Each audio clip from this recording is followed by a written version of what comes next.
বাংলাদেশ ক্রিকেটে একজন ক্রিকেটারকে নিয়ে সমালোচনা করতে কার্পণ্য করেননি এমন মানুষ খুঁজে পাওয়া যায়। কখনো লর্ড নামে, কখনো আবার অযোগ্য বলেও টিপ্পনি কেটেছেন সবাই। কিন্তু নিজের একাগ্রতা আর কঠোর পরিশ্রমেই সে একটা সময় জ্বলে ওঠেন স্বমহিমায়। নির্ভরতার প্রতীক হয়ে টাইগার ক্রিকেটের ৩ ফরম্যাটের নেতৃত্বটাও বুঝে নেন তিনি, টাইগার ব্যাটসম্যান নাজমুল হোসেন শান্ত। কিন্তু অধিনায়কত্বের বাড়তি চাপে কি এবার নুয়ে পড়লেন শান্ত? দর্শক, ওয়েলকাম টু হাউস দ্যাট। আজকের পর্বে আলোচনা করব টাইগার দলপতি নাজমুল শান্তর অফ ফর্ম নিয়ে। সঙ্গে আছি বরাবরের মতো আমি তাজিন খন্দকার।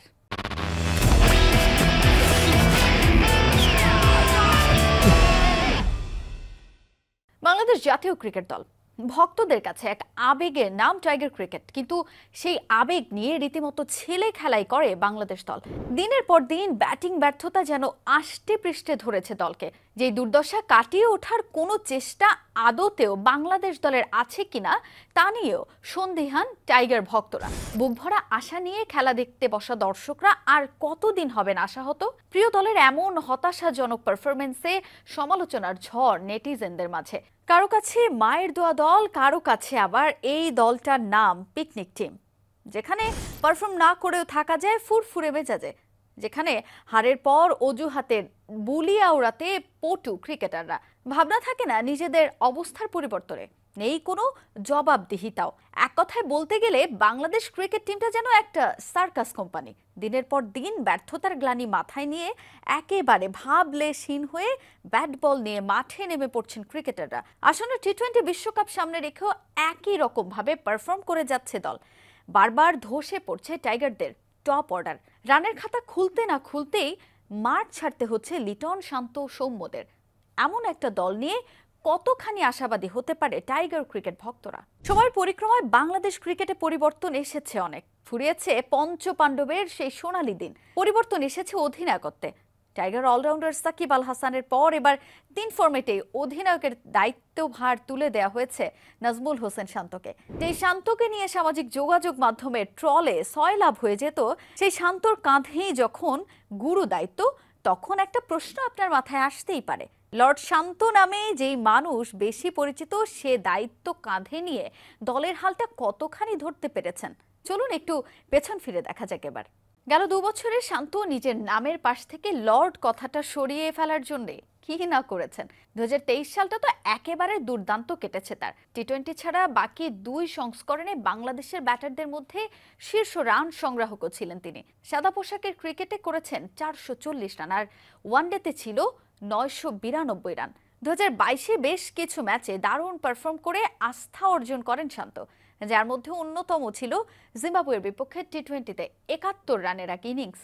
এরপর ধারাবাহিকভাবে টি-20-তে বেশ ভালো পারফর্ম করতে থাকেন এই ব্যাটসম্যান। এরপর ২০২২ টি-20 বিশ্বকাপে পাকিস্তানের বিপক্ষে ৫৪ রানের এক ঝোড়ো ইনিংস খেলেন তিনি। মোদ্দা কথা, ২০২২টা মোটামুটি কাটলেও ২০২৩ সালটা স্মরণীয় হয়ে থাকবে শান্তর কাছে। নিউজিল্যান্ডের বিপক্ষে ৩ ফরম্যাটের সিরিজে লিটনের বিশ্রামে অস্থায়ী অধিনায়কের দায়িত্ব পান তিনি, আর সেই সুযোগ পুরোপুরি কাজে লাগান।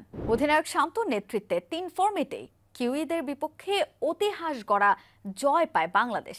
দেশের মাটিতে প্রথমবার টেস্ট জয়ের কীর্তির পর নিউজিল্যান্ড সফরে ওয়ানডে ও টি-20-তেও আরাধ্য জয় খরা ঘুচিয়েছে টিম টাইগার্স। সে বছর বিপিএলেও শান্ত ছিলেন অপ্রতিরোধ্য। বিপিএলের নবম আসরে ৫১৬ রান করে নাজমুল হোসেন শান্ত ছিলেন রান সংগ্রাহকের তালিকায় সবার ওপরে, বনে গিয়েছিলেন টুর্নামেন্ট সেরারও। ২০২৩-এ আফগানিস্তানের বিপক্ষে টেস্টেও দারুণ করেছিলেন তিনি। ভারপ্রাপ্ত অধিনায়কের এমন পারফরমেন্স আশার আলো দেখাচ্ছিল দলকে।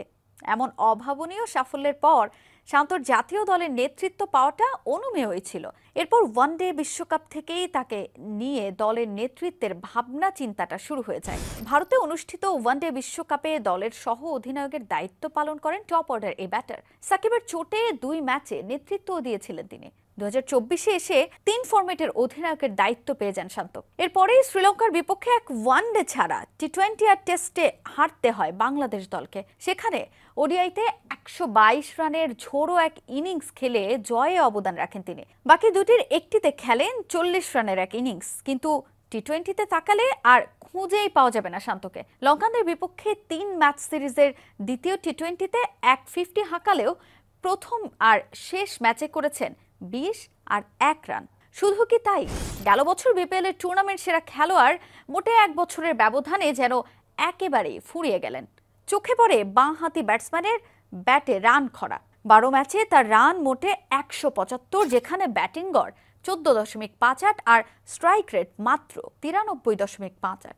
ব্যর্থতার গ্লানি মাথায় করে বিশ্বকাপ দলেও নেতৃত্ব ভার পড়ে শান্তর উপরই। টি-20 বিশ্বকাপের আগে নামে ধামে পিছিয়ে থাকা যুক্তরাষ্ট্রের বিপক্ষে সিরিজ খেলতে মার্কিন মুল্লুকে পাড়ি জমায় বাংলাদেশ দল। ক্রিকেটের সঙ্গে অপরিচিত দেশটার সঙ্গেও টাইগারদের এমন অসহায় আত্মসমর্পণে হতাশ সমর্থকরা। বিশ্বকাপের আগে ইউএস এর বিপক্ষে সিরিজের প্রথম টি-20তে ধসে পড়ে টাইগারদের টপ অর্ডার, যেখানে অধিনায়ক শান্ত নয়, ব্যাটার শান্তর পারফরমেন্সে চোখ রাখলে দেখা যায় মোটে 3 রান করে ফিরতে হয় প্যাভিলিয়নের পথে। আর দ্বিতীয় টি-20তে ঘুরে দাঁড়ানোর লক্ষ্য থাকলেও মাঠে নেমে আবারও মুখ থুবড়ে পড়ে টাইগার ব্যাটাররা।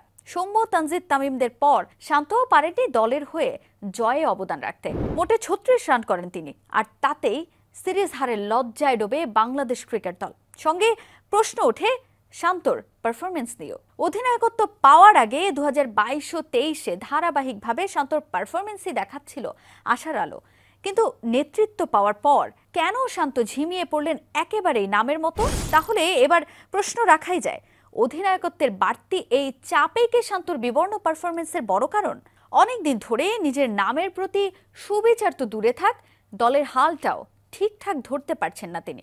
তবে শান্তর সেই অশান্ত পারফরমেন্স ফিরিয়ে আনতে হলে টি-20তে তার অধিনায়কত্বের এই বাড়তি চাপ কমানোর দাবি রাখাই যায়।